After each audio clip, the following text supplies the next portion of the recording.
Now we are going to have the questions, the Q&A on Prism, and the topic we will be discussing. So I need help with the names. They just told me to moderate. We have Birgitta Jonstar. She's from the from the Iceland Parliament. I'm a pirate in the Icelandic Parliament. Yes. Pirate Party. We have also Jeremy Zimmerman from La Quadrature.net.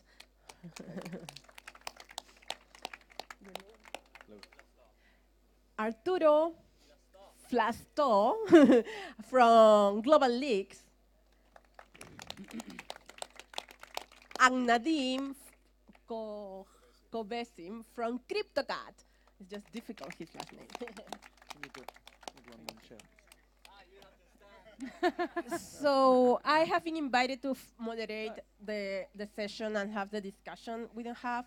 I wonder if who want to start? We haven't even talked about it. Yeah, I would like first your impression about the leaks and everything what's happening in the United States with all the surveillance, the protection, not only for Americans but also international, and also you have been somehow subject of surveillance yourself by the U.S. government. So probably you can tell us a little about that too. You have. Oh yeah. Okay, so I was involved with WikiLeaks. I helped co-produce Collateral Murder, and I was a volunteer for WikiLeaks during the times when all the big leaks were coming in. And this was after I became a member of parliament for another political movement. It's called the Movement. It's a hit-and-run movement, so I was the subject of subpoena by the Department of Justice in early 2010. And I got an email from Twitter saying, hey, we've been ordered to hand over all your stuff. We took it to court, and you can contact the EFF and the ACLU, which I did, and we took it to court. And basically the subpoena was about handing over all my personal stuff on Twitter, not my tweets, but my metadata and my personal messages and a trove of stuff. And then we found out during the process, as we lost in every court, that, for example, I and all of you, we don't have the right to look after our own back. We don't have the right to defend ourselves. We have to trust the social media companies to do it, which is pretty bad news now with the newest revelations. And we also found out there were 4 other companies that sort of forked over all my personal data to the Department of Justice without either winning the fight or taking the fight for us. This is pretty intense because, you know, I was a representative for a sovereign country, and I was had a seat in the Foreign Affairs Committee, and everybody that got in touch with me got contaminated because everybody that talks to me is now on the hit list. So I'm pretty used to the awareness of what everybody is now experiencing. And what I've been saying, which is quite important, is I feel like whenever anybody tells me, oh, look, I have nothing to hide, it's not about that. It's about the fact that no journalist can actually protect their source. It's about the fact that no doctor can actually protect the privacy of his patients. It's about the fact that no lawyer can protect the privacy of his clients. And it's about the fact that our democracies are basically not functioning anymore because these are the basics and foundations of our democracies. So that's my take on what's going on. It's just another proof that our systems are not working and we have to create new systems. So I encourage all these bright minds that are here to start thinking about what they want instead. Thank you. I think we need to add something at this stage, because we're used to talk between us, nerds, hackers, activists, and yeah, it's obvious we need to defend privacy, right? But why? Why is privacy so important for democratic society? This is a question that we need to ask ourselves again and again, and that we need to discuss around. It has been written in fantastic, clear terms in the report by Franck Larue, the Special Rapporteur to the UN for freedom of speech. Privacy is not dissociable from freedom of speech. And those two fundamental rights together are the most fundamental rights for societies. Without privacy and without freedom of speech, you cannot use the other freedoms that are freedom of association, freedom of movement, and the such. Why are they linked? It's because when you know you're being surveilled, when you suspect you might be surveilled, you will not speak the same way. You will not denounce your government. You will not denounce your boss. You will not whistleblow because you will be afraid of the consequences. You will be afraid of being identified. You may not express yourself. You may not go on a forum to speak about a disease you have. You may not go on a forum to speak about whatever condition or characteristics of your identity you are discovering. So privacy is not only essential because we know that surveillance leads to tyranny. Privacy is also essential because it is irremediably bound to freedom of speech. And without privacy, without freedom of speech, we cannot have free societies. Now, what I think we learned among the most important things in the Prism revelations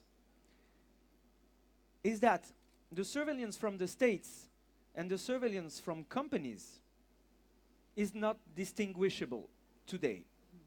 There is virtually no distinction between entering data on Google and Facebook and having some government official trying to learn about what you're looking at, what you're doing, and who your friends are. We now have clear evidence that those companies are mere extensions of those services from the US, who grew disproportionately after September 11. We know that, and well, we cannot trust those companies anymore. I said that with a grave tone because I realize I've been trying for years not to use Google. I mean, I don't use Google, mark my words. Not for email, not for cartography, not for search, not for my phone, which I got rid of the Google apps, and each and every proprietary software I could get rid of. And it takes years, it takes skills, it takes energy. It is probably, and it is still impossible. I still find cookies from Google every day in my browser, and I still do not even execute JavaScript from google.com. So I'm a hacker, I'm a geek, some may call me a bit paranoid, and I've been trying to do that for years, and still I cannot not use Google. Who in this room is not using Google? You see my point. There's a problem with encryption there because when you use PGP, it's more easier if you're using Thunderbird with Enigmail. Well, that's a complicated issue right now, but probably Nadim could talk about a little your views about crypto and or the NSA leaks, how you see it.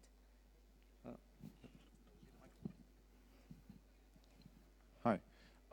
My views regarding this entire situation, I try to be a realist. So in terms of who to blame, when you're trying to answer this question, it's interesting to look at the sequence of events.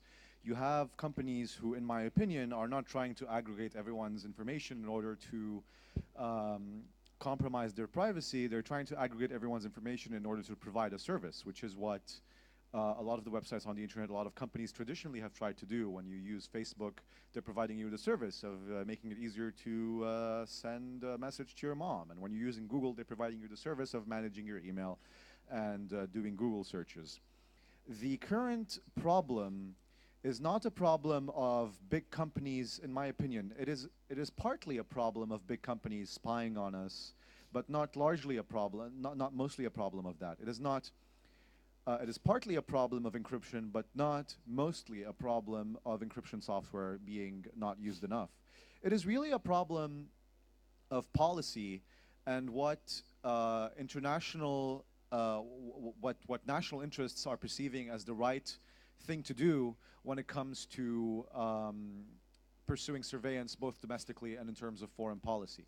On the foreign scale, when you have a superpower like the United States, or when you have Germany or France or any of those big modern countries, you are seen as inferior in terms of real politics, in terms of realist politics, when you don't implement the kind of surveillance, the kind of intelligence, the kind of mechanisms that you need to have in place for some reason, that people believe that you need to have in place in order to strive as a first world nation, and in order to keep your footing when it comes to dealing with foreign intelligence threats, and when it comes to understanding whatever it is that you need to understand in order to maintain your position in the world, maintain your political position.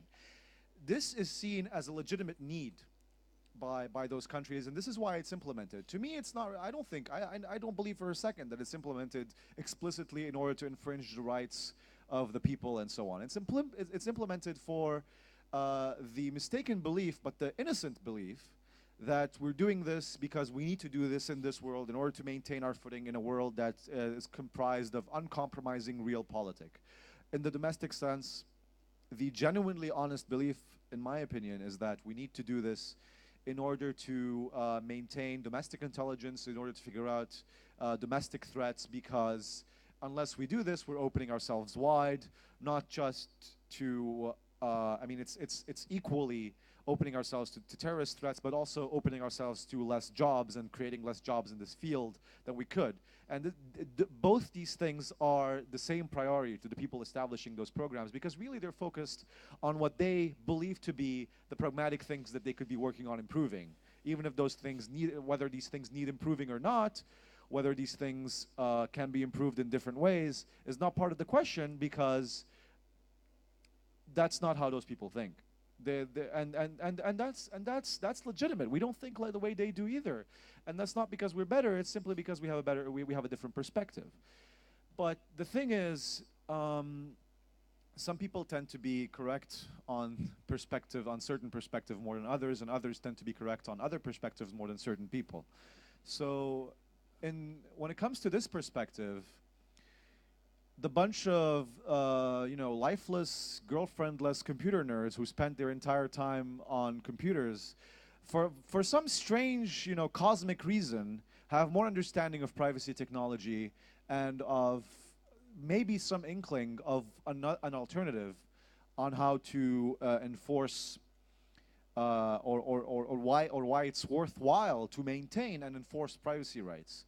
So, for me as a developer of an encryption piece of software, it's very easy and lucrative for me to say that I believe that CryptoCat is the right thing to do, encryption software is the right thing for everyone to use, and then you're protecting yourself. But that's really like telling someone who, you just wait until you get cancer and then you can start with the chemo and then you'll be fine. And it's really, you should just like not stay under the sun so much, and then maybe you can avoid skin cancer, if we're talking about skin cancer, which is one type of cancer. But the point being, so really the problem is a problem of, as it always has been, except maybe in the case of like some fascists throughout history, like some leaders of some world wars. I don't want to fall into that. What's it called? The thing like the where you if you mention Hitler, you lose basically. Oh, never mind. Yeah, the law, some law, Godwin's law, yes. Which obviously I just kicked myself in the balls. But anyway, what I'm trying to say is. The real problem is the problem that we faced so many times ever since modern society has begun, which is a problem of honest people doing silly things and not listening to each other, because each one of those people believes that the other person is evil and doesn't have a correct perspective, and is trying to ruin the world with their misunderstanding of things, which can only be used to help terrorists or to help the big government who wants to ruin everyone's lives in order to maintain money and power. But the real solution to this kind of very human problem is addressing those things on a political level, on a civil level. Encryption won't help you. What will help you is just And this is why it's hard, because you can only fit like a couple of hundred people on a ship and listen to someone saying this. But the real solution is just simply to disagree with this on an international level as a matter of international community, and say, just as we had a perfectly useless UN Declaration of Human Rights, we can also have a perfectly useless Declaration of Privacy, which will absolutely do nothing except the one thing it will do, which is worthwhile still, is give us a shred of dignity to uphold when it says like, oh, we got together, we got another Roosevelt, if you will, to sign. And by the way, Charles Malik also was part of the draftees of the UN Declaration of Human Rights, and he was actually a Lebanese guy, and not a lot of people know this. Lebanon, represent. But anyway, that's one thing we can do. This is a political problem. Those things don't really help. But otherwise, I don't know how we can do anything at all. I'm sorry for talking a lot. A little reply to that. I think that there are opportunities to litigate state by state at the international level too, and those are tools that haven't been used in our area. So there is a state that could sue another state, the Human Rights Council, the committee, and whether we will win or not, that is going to go forward. It's an option that haven't been explored. There are options also. The European Court of Human Rights have very good decisions in surveillance. But of course, what we are having right now with the United States is so massive. So I think that we cannot give up on the rule of law. I know it's just that, but society is based on the rule of law. It's based on human rights. And we need to reclaim it. We have to defend it. And it's just, I think we have to fight in all levels, with more encryption, with more the law, with all the tools that you have, with the political level, with activism, with everything, because this is a huge battle. I don't know this. Yeah, no, I had a few things to say, I guess, on this topic. I think what was sort of missed was what I believe as the core issue behind this whole Prism scandal, which was not really mentioned yet. That is the problem, especially for non-US citizens. I mean, as a citizen of Europe, I find it especially troubling the fact that a foreign country is surveilling all of my communication and is doing I do not know what with it. Why I find this especially troubling, being a non-US citizen, is that in my personal case, I have some sort of social contract with Italy. I have elected some people through a democratic process that have some sort of law, some sort of agreement for which I renounce to some personal freedom in exchange for security given by my government. However, when a foreign country like the United States is monitoring my personal communication and is doing something on this data that they are collecting, I have no power whatsoever to push policy in a direction that I consider more appropriate, because I am not a citizen there. I have no way of voting for one person versus another, or of convincing somebody in that country that what they are doing with my data is wrong. And so I think it is very important for countries of the European Union to realize this, to realize that it is a serious threat to its citizens, that there is a foreign nation and foreign private companies that are collecting data from their citizens, and they should consider this as a very serious threat. And in order to mitigate it, take some sort of counteractions. And some possible paths that I see doable are, for example, incentivizing businesses in Europe to offer competitive services to equivalent U.S. services, because in light of Prism, European companies have a quite important competitive advantage over U.S. companies, just by the fact that they are not required by the U.S. Secret Service to tap every user's communication. And so I think if the European Union were to do something to promote startups or companies that are interested in offering alternative email hosting services or offering alternatives to a social network like Facebook, that would be something quite reasonable. And also another quite trollish thing that I think is worth mentioning is to see how some other countries that we consider quite evil and nasty for some reasons have actually turned out to be quite reasonable with respect to protecting their citizens' privacy and digital rights. A fine example of this is China. China, for example, since many years now, has been blocking Google and Facebook. And in light of the Prism scandal, it turns out that they were quite right.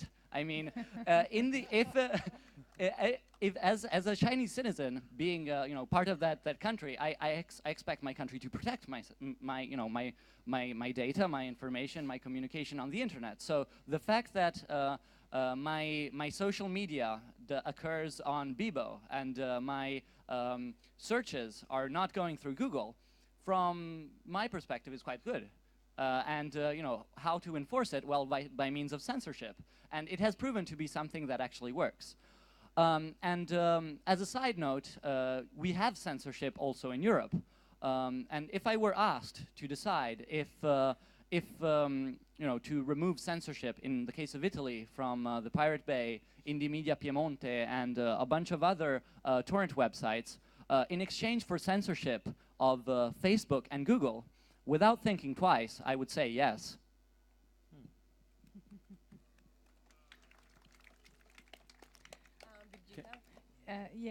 Sorry. Just want to add, though, I think it's a good idea, but let's not forget the UK's role in this scandal. So we have to sort of exclude the UK then from Fortress Europe, or... Yeah, because they are just tapping the fiber optic, and with then all the communication. Yeah, they were sniffing all the info to Iceland, for example. I mean, I don't think... I think that we forget the European countries that are really fucked up too. So because we're focusing so much on the US, but there are really very serious issues in Europe as well. So let's not forget that. Yeah. Also, friends.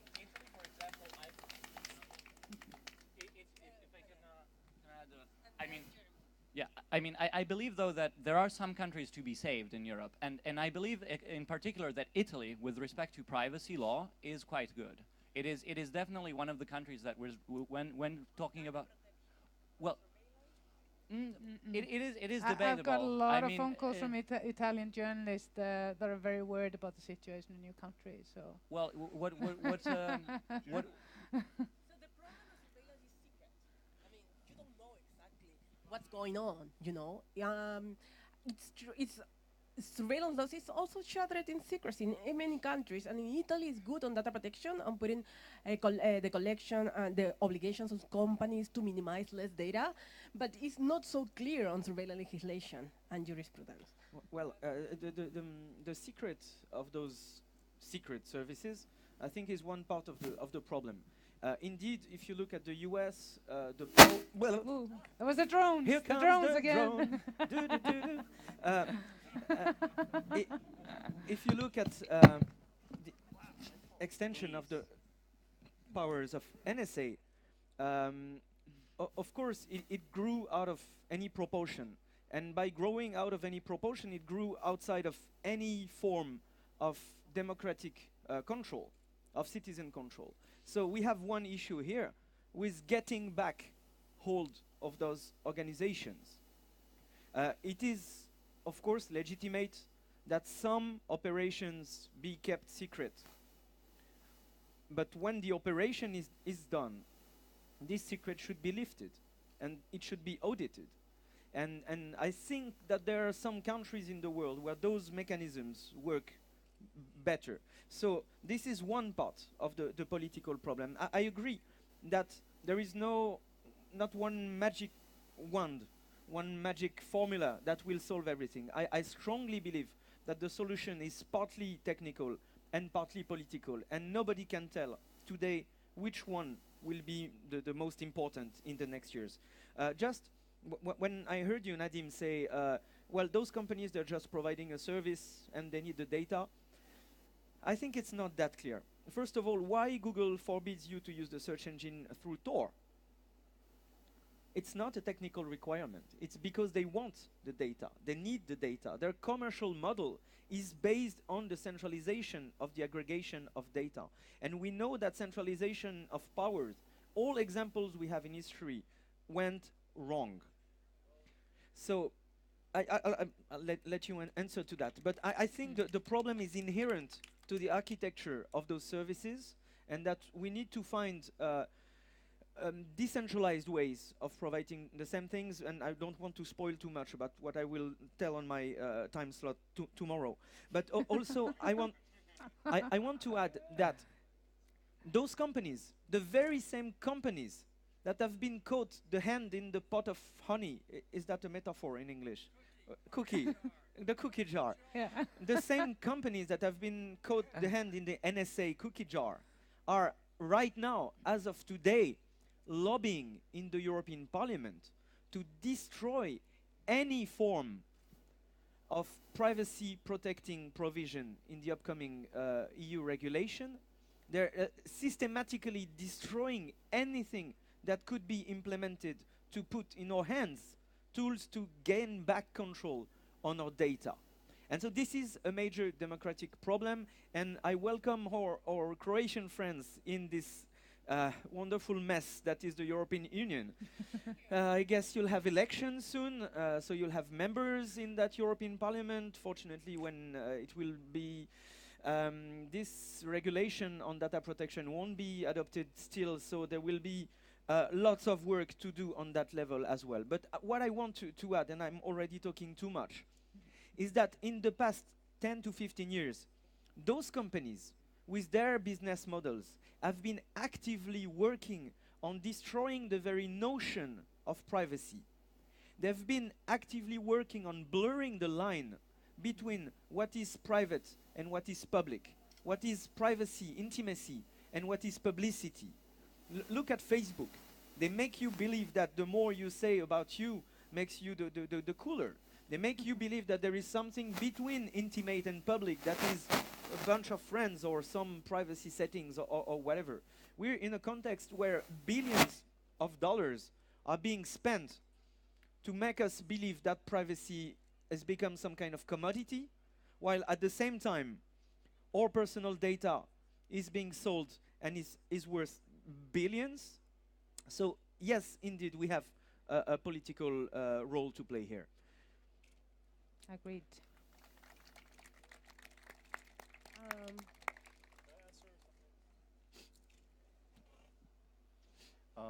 So Jeremy said a lot of correct things, and I agree with them.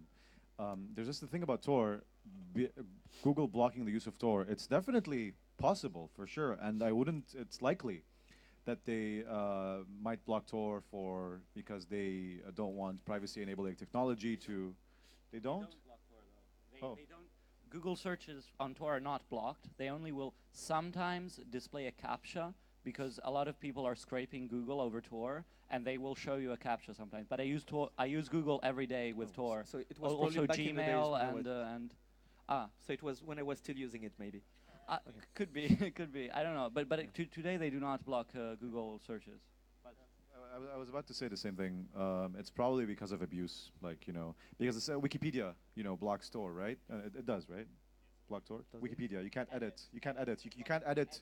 You can't edit articles. And it's not. I don't think it's because Wikipedia hates anonymity, but it's just because it's very easy to go on Tor and then go edit, someone's article and say, this person has stupid hair, and over Tor, and you're anonymous, and so it's easy to abuse that.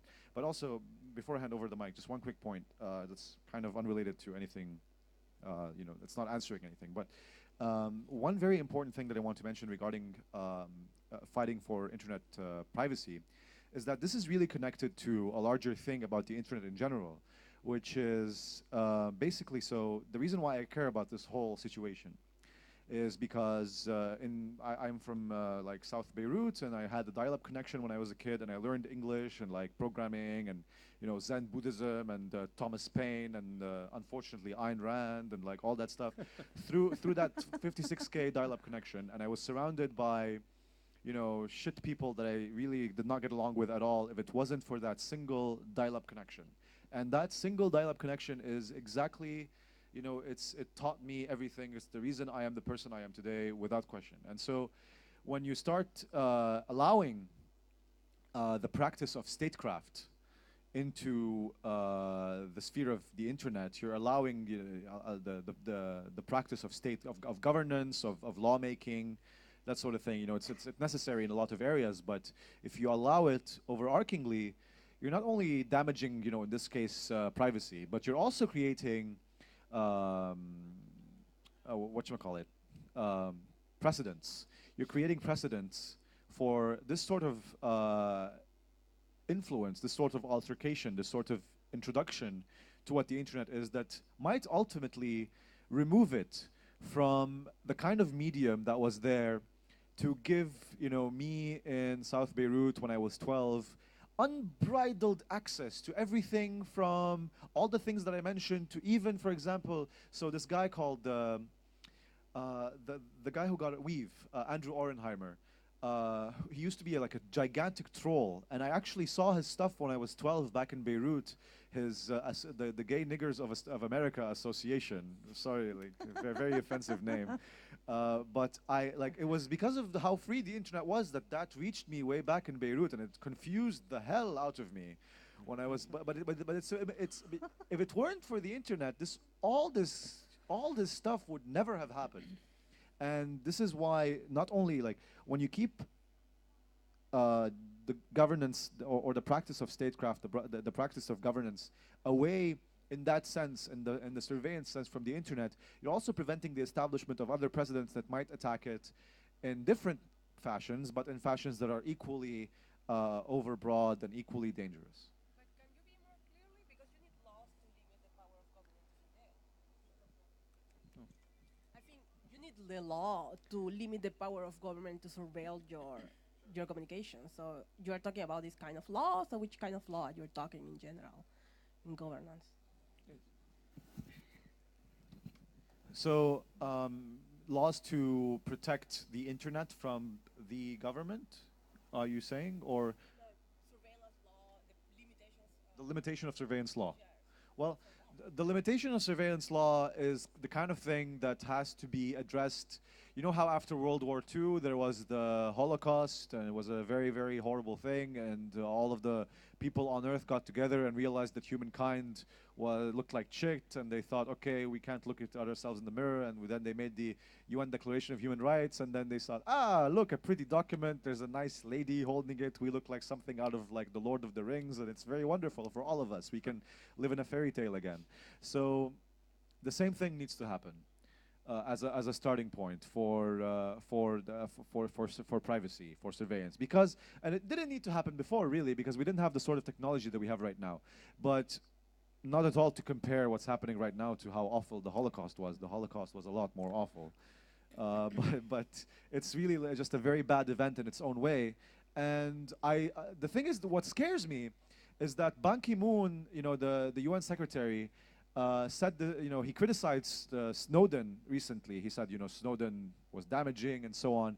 And not a lot of people realize how strange and unusual and dangerous that is, because it's okay, it's normal for the US or for any head of state of any country to say something bad about Snowden. Like, this is something that's kind of understandable, although it's not necessarily good. But for the UN to say it is very, very unusual, and a lot of people don't realize this because they don't differentiate between the United Nations saying something like this or a state saying something like this, because the United Nations has had an International Court of Justice for I don't know how many years, and they like convicted one person who was an African warlord in some country who used to be a prime minister. But in terms, sorry, to come back to the actual thing, the impetus for limiting the powers of surveillance of government is way smaller than it should be. And I don't know how to make it, I'm sorry, I'm just 22, I'm DJing later, you should come and watch my set, but I don't know how to solve this. But I know for certain that the impetus needs to be international, it needs to be on the international community level, there needs to be commitment in the same manner that there was a sort of forced, guilted commitment towards the UNDHR, and there has to be the same thing for this, but I don't know if there will be the impetus for it to exist. Can I just add to the UN story, because I was actually the person that Ban Ki-moon said this to, and I blew the whistle on him. So, so he came to Iceland just recently. It was the day after Snowden has actually applied for political asylum in Iceland, and I am in the Foreign Affairs Committee, so I got to meet him with everybody else in the committee in the Parliament, and I asked him. Specifically, I didn't ask him about Snowden or Assange. I asked him specifically if the UN shouldn't the UN take leadership on making an international stance in order to protect our online privacies in the light of what had been happening in the revelations from the NSA, and if we shouldn't add maybe to the UN Declaration of Human Rights the word online in front of privacy in Article 12. And he answered, well, he speaks very bad English. And he's sort of like somehow vomits out that Snowden and Assange are the problem, because the internet was never, this technology was never created to be used in this way by whistleblowers. And I was like, can you please clarify what you're saying? I was really shocked. And I asked him, can you please, can you say this again? Because, and he sort of reinstated this. He never criticized the governments that are spying on us. He blamed the whistleblowers. And I said to him after, when we were shaking hands, I said, look, I am very concerned. And he stated, these are my private opinions. And I said, look, I am very concerned about your opinions about whistleblowers. So I think, like, while he is there, let's forget the UN. And I mean, it's a pretty useless institution anyway. So we need to do this. Let's not wait for them. We, the people of the world, we need to do this. And we need to apply pressure on governments and corporations. There is the perfect marriage of the corporate and the state everywhere. And our democracies have completely failed us. We don't have democracies. We have dictatorship with many heads that allow us to elect every 4 years. So, we need to create the platforms and create the solutions, because they're not going to do it for us. I mean, why don't we do the Patriot Act and be ready for the next crisis? I mean, it's like, and there are lots of great initiatives everywhere. The EFF is doing a lot. There are lots of other organizations doing amazing stuff. But I think maybe if we threaten the US with making this fortress around Europe, that might apply enough pressure on the capitalists that are running the Google. I think it's bad to have big stuff. Small is really nice. I think that's the solution. But one comment on this and then questions. It's just that I think the UN could be useless. Ban Ki-moon is just a staffer, so really he has no really power. The states are the ones who decide, and in the states it's complicated because of the division of the war about certain governments and other governments, and there is a lot of foreign policy there that will have to play out. What you were mentioned was the discussion about the ITU that one of my colleagues, Desiree Milosevic, will talk tomorrow about whether the ITU will, or Russia will say, oh, now that we have the spying, we need to have to divide the internet in mini internets. And that's a problem that could happen at the political level by some countries, but we don't know. And finally, I don't think we have to reinvent the Universal Declaration of Human Rights. It could be useless, but in many countries, even in Serbia, the courts, the Inter-American Court, the European Court of Human Rights, all that have a lot of teeth. So when you litigate against that, they have declared, for instance, unconstitutional. But the US doesn't honor it. Oh, yeah. That's the problem. The US doesn't It's honor. a rogue state. Yeah, but that's the issue. The international law works, but not in the United States. In the United States, and we're dealing with the problem. Yeah, exactly. No, but you can probably use one of the tools, which is denounce state to state. And no one has used ever that tool. So I just not going to say we should avoid it. It's just we haven't used the tool. And we shouldn't reinvent the Declaration of Human Rights. They already exist and apply to privacy and privacy online. We just have to see how they apply into the digital environment. And for that, EFF has developed these international due process principles when we try to spell out how existing human rights obligations should apply into the digital work. And not so much to convince the UN, because really UN is bureaucratic, 10 years, but to convince our governments that they have obligations that they sign into and they should comply. And in countries like my country in Latin America, international human rights law makes sense. In the US, not. In the US, we are using another strategy. Any questions?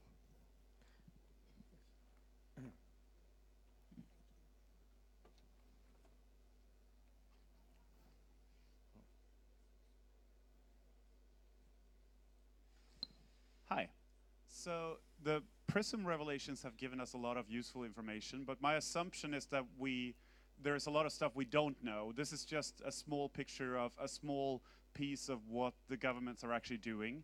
I guess the question that is keeping me awake at night is it too late to do anything about it? Are we already past the point where we can have any impact on all this stuff? Are we in a totalitarian state already? I have a beginning of an answer to that, which I don't pretend at all be the absolute truth. But I'm convinced that it is only when you think that there is nothing you can do that the battle is lost. And we have examples in our recent history. Of course, it's maybe very modest compared to the global scale of Prism and the such. But we have examples with SOPA, PIPA, and ACTA, and it's just 1 year ago, where every political analyst in the world told us this is impossible. There is nothing you can do. You will never beat Hollywood, Big Pharma, those governments. It's impossible. If we had thought rationally about it, if we had listened to the analysts, we would have just gone to the beach or fishing or whatever. But we did it. It was impossible and we did it. So we have examples of mass organization through decentralized tools, through inventing every possible mode of action, shifting pixels in every possible hue, contrast, and direction, and even inventing words and making cats speak in order to make our point. So I'm convinced that it's only by giving up that we will lose.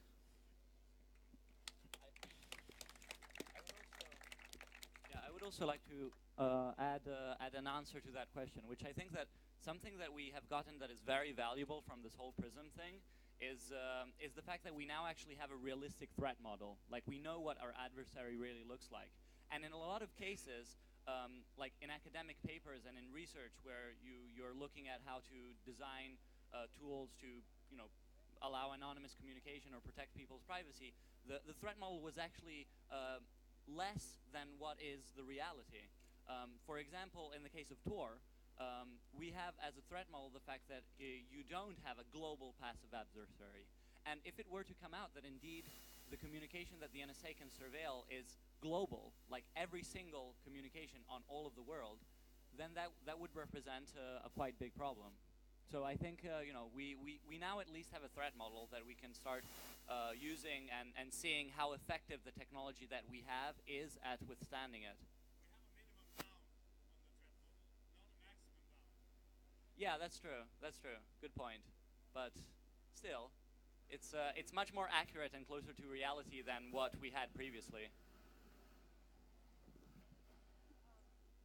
Hello, I'm Georgia from Shared Defense.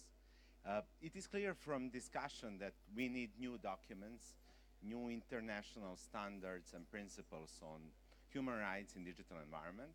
And it is clear that we can't get them from UN and other international organizations. So I'd like to ask Katica to tell us a bit more about the principles on surveillance and human rights. And we have one copy here we'll present to you in that regard.